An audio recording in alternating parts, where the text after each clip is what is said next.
So find a comfortable space. Just breathe deeply and allow yourself to sink in as we explore the deep currents of 2026. Mm, This isn't just, reading a map of the stars. It's more of an invitation to quiet contemplation, a blueprint for your year ahead, tailored specifically for you, the Aquarius sun sign. welcome to this deep dive. Our mission today is, I think, total synthesis. We're going to be weaving together these really complex threads from, Vedic astrology, Western transits, tarot, and numerology, All of it. all of it, to craft a strategic, very detailed forecast that's designed to be calming, supportive, and most importantly, powerfully practical. I think total synthesis just perfectly captures the feeling of 2026 for Aquarius. I mean, you've been through these deep, sometimes really chaotic cycles of upheaval recently. Absolutely. And this year, the energy just shifts. Mhm. Fundamentally, the overarching theme is really about taking those revolutionary, long-held visions and finally transforming them into something tangible, something sustainable. Exactly. We're moving you past just being the dreamer or, the radical idealist. The cosmos is sort of demanding that you step fully into the role of the architect. The architect of a better tomorrow. That's it. This is the year where you prototype your new reality. You take all of that intellectual brilliance and you finally give it a solid, reliable foundation. Okay, so let's anchor this narrative. Maybe we can start with the high-level energetic currents, the things that define the whole year. Mm-hmm. Numerology, I think, gives us our first major insight. 2026 carries enormous significance. It really does. Wow. Because when you add it up 2 plus 0 plus 2 plus 6, it sums to 10. A powerful 10. A very powerful 10.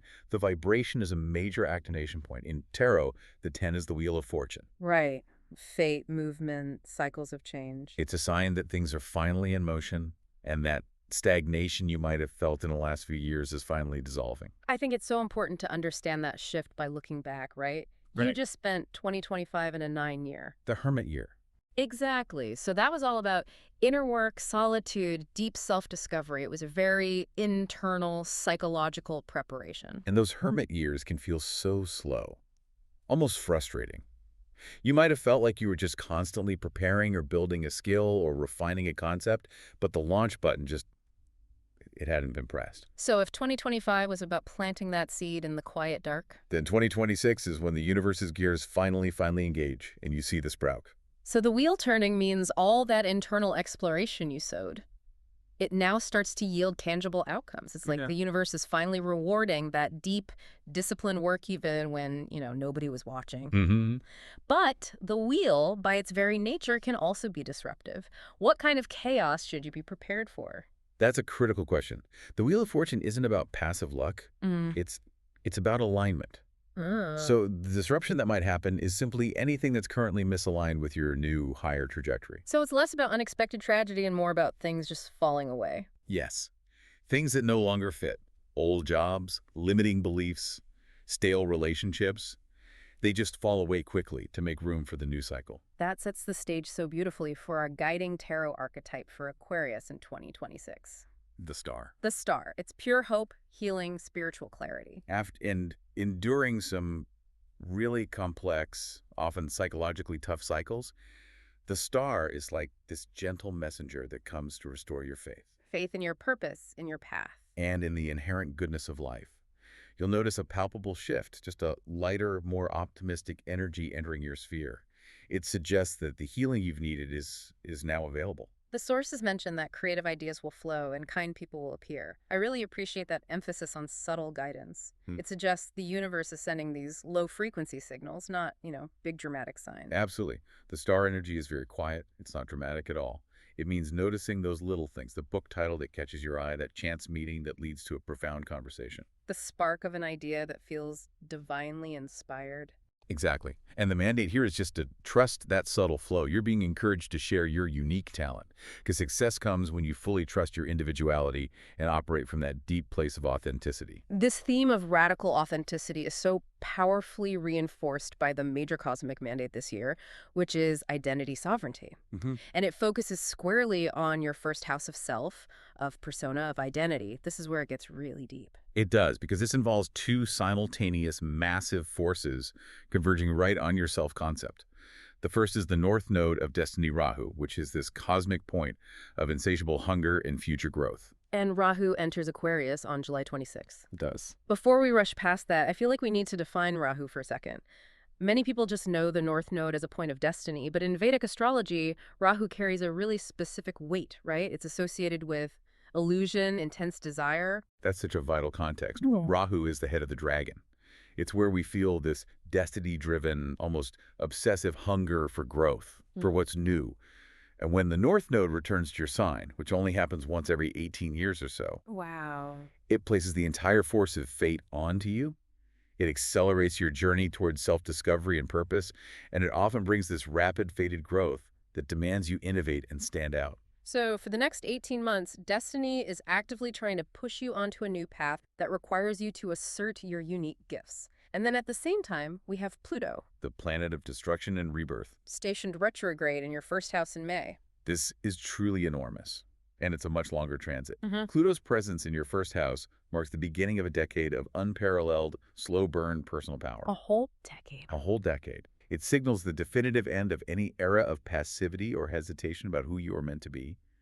Pluto is forcing a radical self-reformation. How does that Pluto power manifest, practically speaking? I mean, it sounds so intense. It is intense, but it's also incredibly liberating.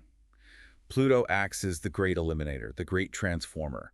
It forces you to confront your shadow, the ways you might diminish yourself, the fears that hold you back, the outdated versions of yourself you're still clinging to, So it's about entering into the future. and redefining your persona completely. The shift is about moving away from just thinking about revolutionary ideas and into anchoring those ideas into the solid, physical reality of your life and your identity. It's psychological depth meeting public declaration. That level of identity transformation, it requires serious grounding. And that grounding comes courtesy of Saturn, your traditional ruler.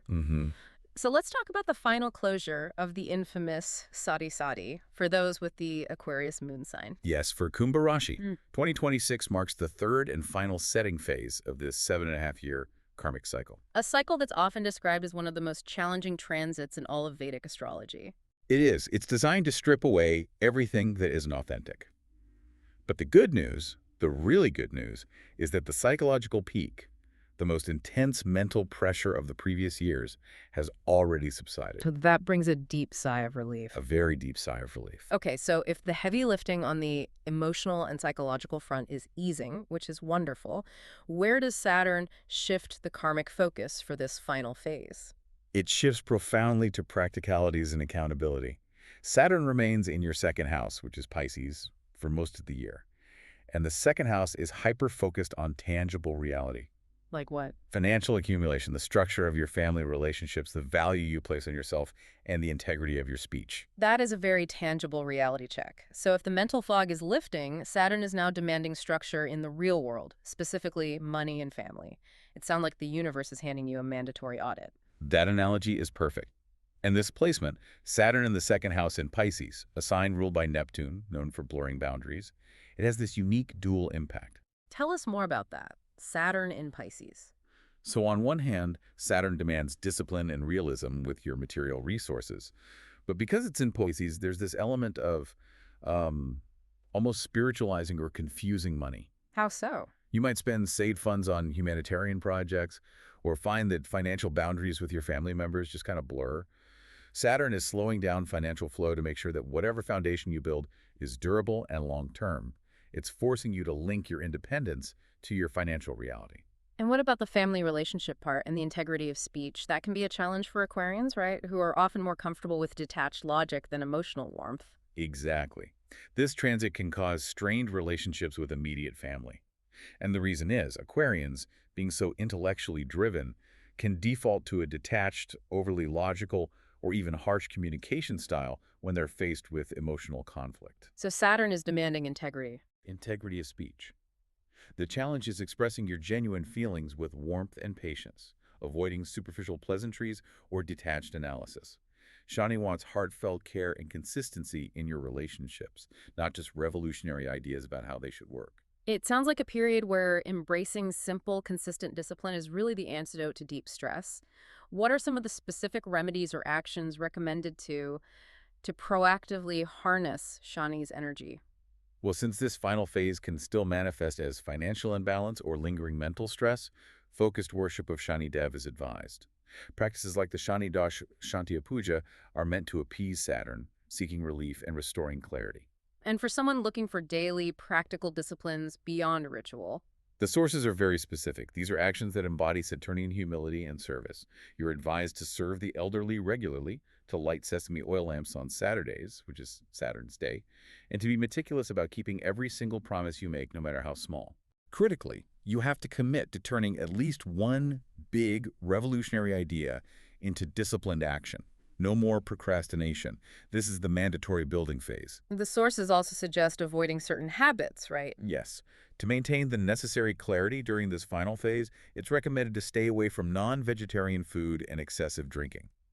This kind of purification really supports the mental resilience you need to endure Saturn's final lessons. But now we get to introduce the force of expansion and good fortune. Jupiter. Jupiter. And Jupiter provides this incredible two-part growth engine for 2026, splitting the year almost exactly in half, offering two very distinct areas of major momentum. Jupiter is always such a welcome influence. Let's look at phase I first. So the first 6 months, from January through June 30th. In phase I, Jupiter is exalted in the sign of Cancer, which lands in your sixth house. And the sixth house governs the essential but often overlooked parts of life, right? Service, daily routines, health, minor legal matters, debt. Exactly. So having exalted Jupiter in the sixth house sounds like finding luck in the details and the daily grind. So what are the specific benefits of Jupiter acting as this great healer here? This placement is a powerful, benevolent healer. It optimizes planetary alignment for fighting chronic illnesses, for refining your work processes, and for ensuring positive outcomes in minor legal disputes or contracts. So professional progress comes through meticulous skill development. And deep-seated problem solving. So the strategic takeaway for the first half of the year is this intense internal skill building. You're transforming how you show up day to day, bringing meaning and imagination into mundane tasks. This is where you get your professional systems in order. Precisely.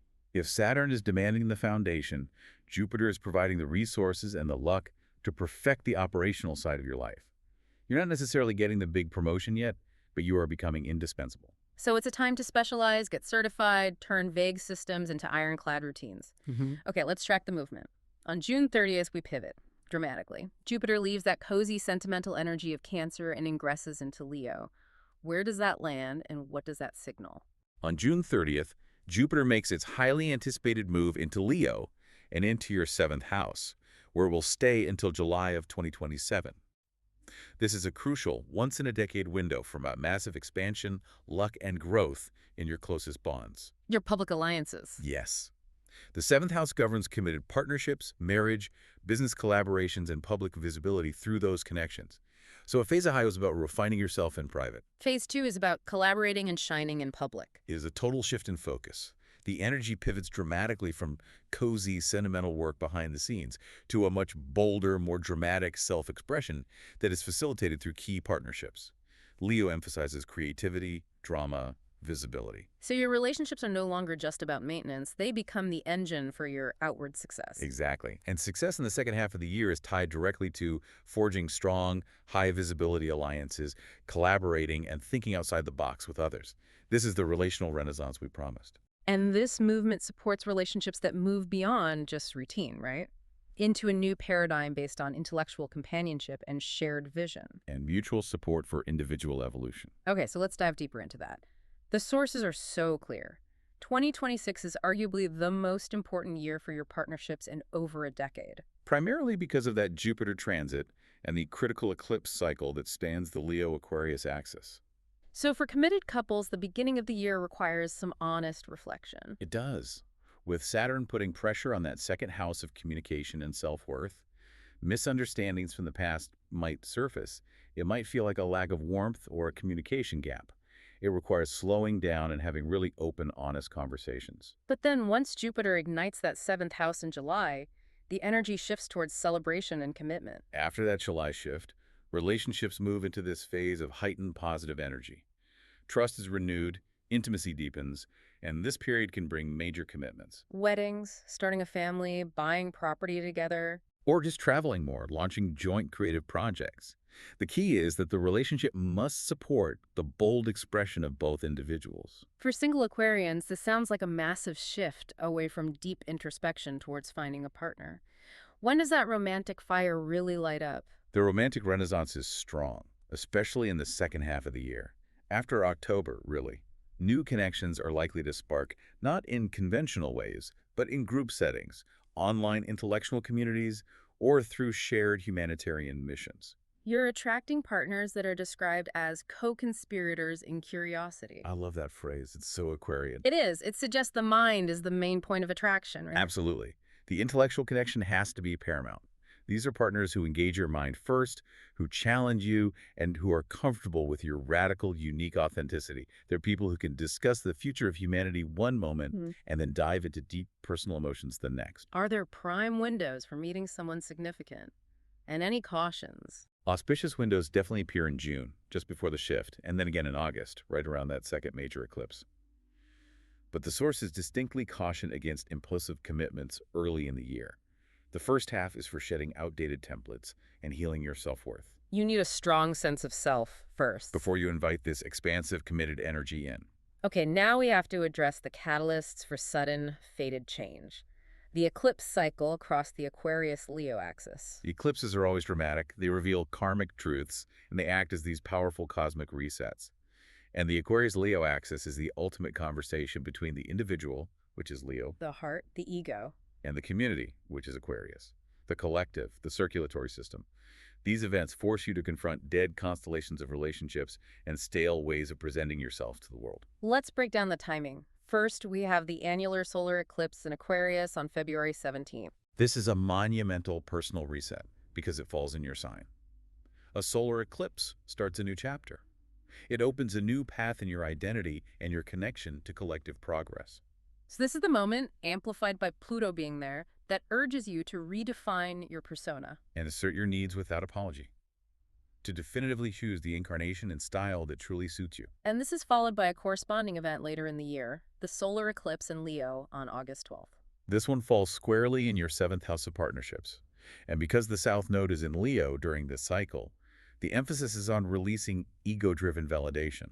It's about sharing the stage. Exactly. It's a major turning point in your one-on-one bonds, challenging you to ensure your gifts are put to a more selfless service, stepping away from any need to be the center of attention within the partnership. The sources connect this eclipse energy to a specific body-mind conversation.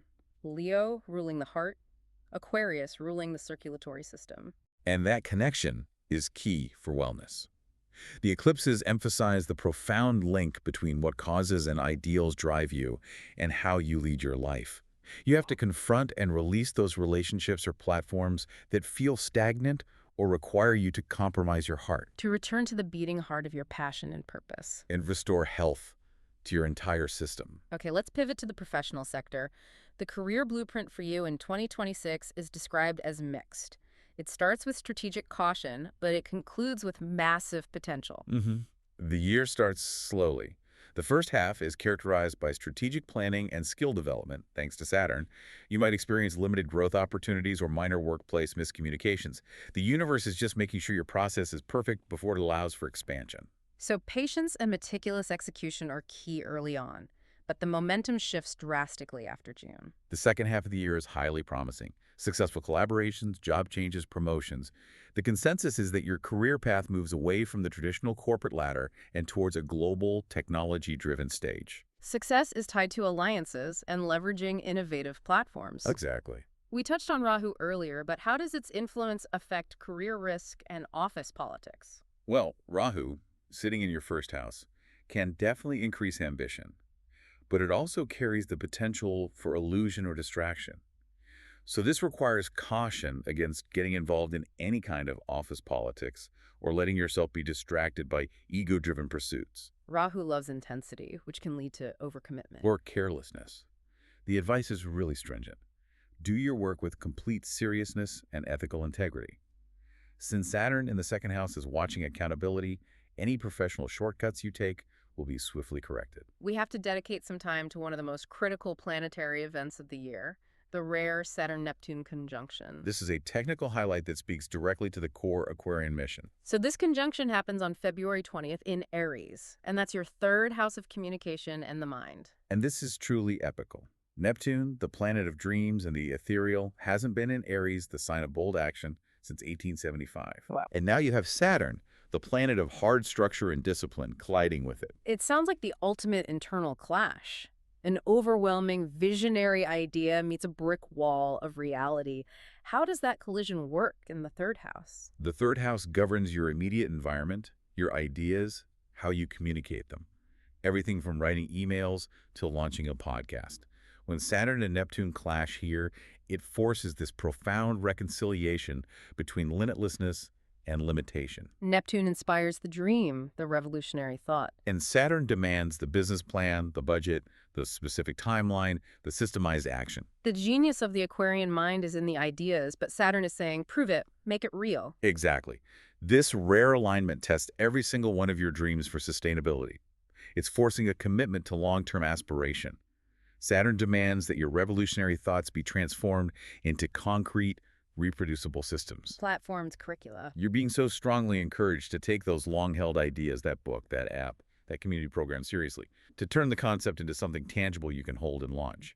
What does that practical application look like? It looks like filing the LLC, writing the white paper, creating the first prototype, scheduling the discipline time each week to complete the project, rather than just waiting for perfect inspiration. Moving from intellectual concept to architectural blueprint. One that can withstand scrutiny. So considering this synthesis of innovation and accountability, what are the key fields of success for you? It's a brilliant year for any role that bridges the visionary with the practical. Technology innovation, roles focused on social impact, public speaking, media creation.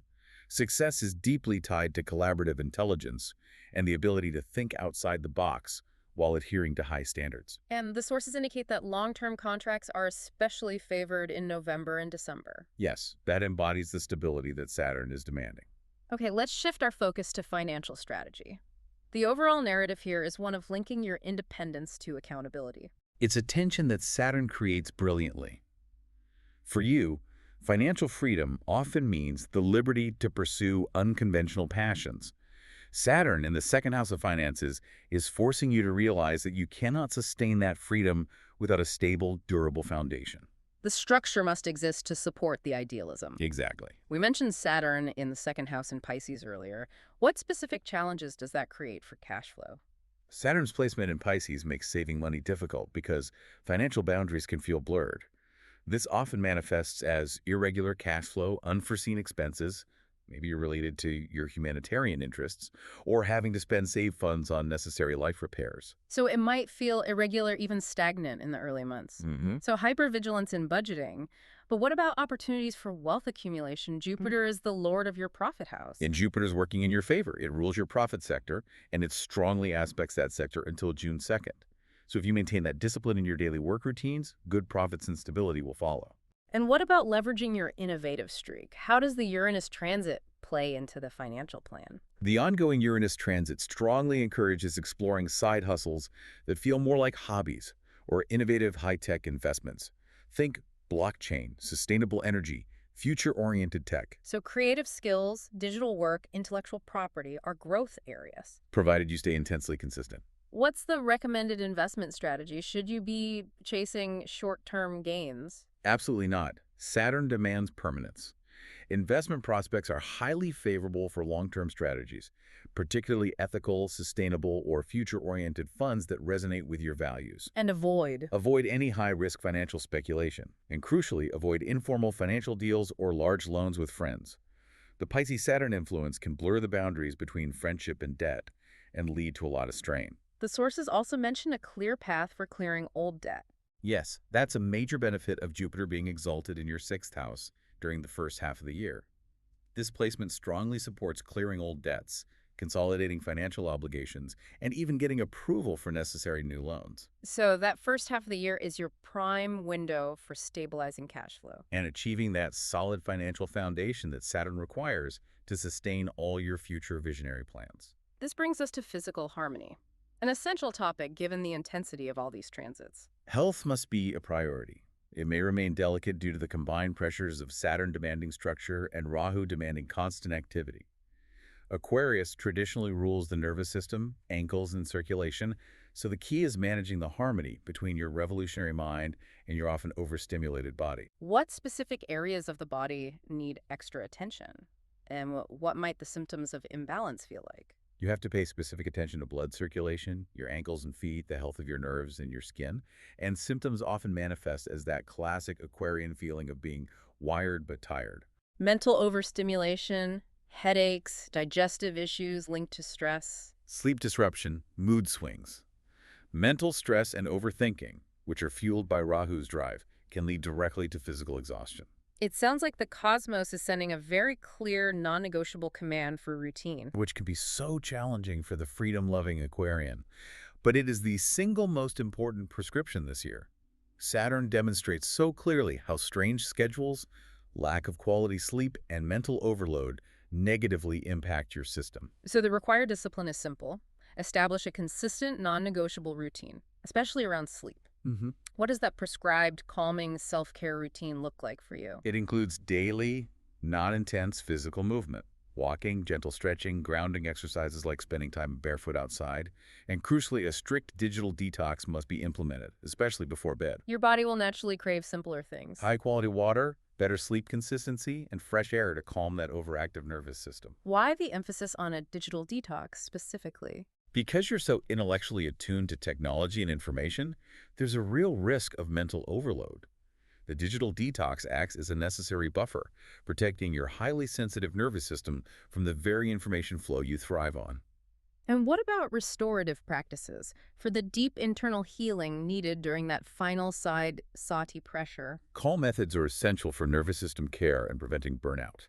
Practices like meditation, sound therapy, energy treatments, or spending restorative time near water, which really appeals to Saturn and Pisces, are highly advised.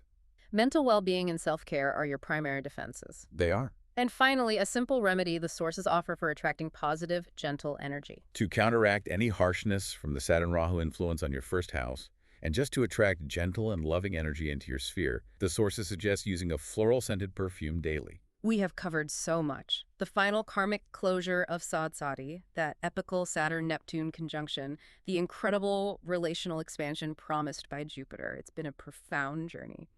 So what is the ultimate 2026 takeaway for you? The summary of this year of synthesis. The core synthesis is this. The year is about grounding your inherent electricity. You're being called to stop just dreaming the future and start building it. Anchor your future. Transform revolutionary vision into sustainable systems and actively cultivate community. The arrival of Pluto in your sign, combined with the North Node return, signifies the absolute end of passivity and the beginning of unparalleled personal power. You have the opportunity to start anew, choosing the incarnation, the style, the path that truly suits your radical authenticity. So for you, absorbing all of this, let's condense the mandates into 4 strategic directives. First, financial consolidation. Use the powerful momentum of the first half of the year while Jupiter supports you to clear old debts, stabilize cash flow, and commit to long-term investment strategies. Second, professional specialization. Identify your unique specialized lane and commit to becoming a grounded authority in it. Use that Saturn-Neptune conjunction to transform a long-held idea into a tangible project, leveraging tech and collaboration in the second half of the year. Third, relational openness. After June 30th, you must prioritize partnerships and collaboration. The shift into Leo is your once-in-a-decade window for luck in your bonds, so allow that expansion and shared creativity into your closest relationships. And fourth, physical grounding. Implement disciplined sleep and strict digital detox routines immediately. This is essential self-care to protect your highly sensitive nervous system from mental overload and the pressure of this final karmic phase. Remember that North Node of Destiny entering your sign on July 26th. Fate is actively on your side. You are the architect, the specialist, the innovator, and you are now being asked to deliver sustainable results. As we close this deep dive, remember, the guiding tarot card of the year is the Star. A powerful promise of hope, of healing, of restored inspiration. You have been diligently sketching the blueprint for so long, enduring the cycles of introspection and challenge. As the gears of fate finally turn in your favor, the provocative thought we leave you with, grounded visionary, is this. Are you finally ready to stop questioning yourself? Yeah. To release the final vestiges of doubt and to truly believe that your unique way of being is exactly what the world needs right now? Sleep well. Your time to manifest the blueprint has arrived.